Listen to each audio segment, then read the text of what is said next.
We all desire to live a victorious life.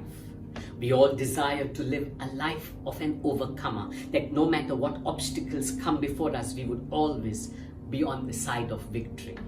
That no matter what the enemy's plan or schemes against us, we would always see ourselves as overcomers.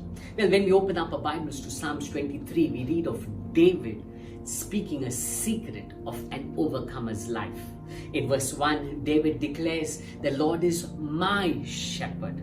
And then when we go further in verse 5, the second half, he says, "You anoint my head with oil, my cup overflows." Well, when you understand the cup overflowing, the previous line speaks the secret. He says, "You anoint my head with oil." When a shepherd would work upon the sheep, the shepherd would rub oil on the sheep so that if there would be any parasite or any infection, the sheep would begin to overcome it, or it would be protected from it. So the anointing, so the rubbing of the oil would make the difference for that sheep.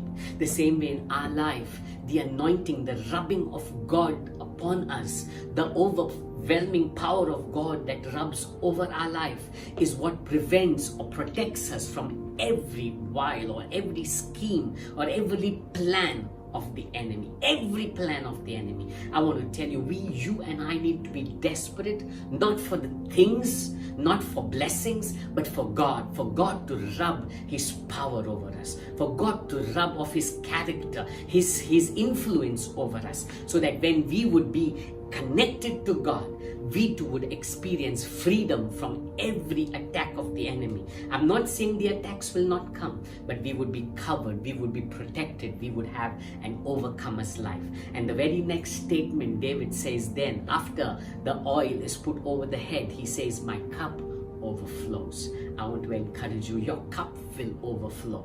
We don't need to be worried about the cup to overflow. All we need to be concerned about or desperate about is so that God would rub of His power over us, that God would rub upon Himself over us, so that we would be desperate, longing for one thing, God. We see David in Psalm 23 verse 1, he says, "God is my shepherd." That's it. He established his relationship, and from there we see the cup overflowing. The same will happen in your life. You want to see it, all you need to do is run to God, build your walk with God, and your cup will overflow as God anoints, rubs Himself over you, His power over you. God bless you.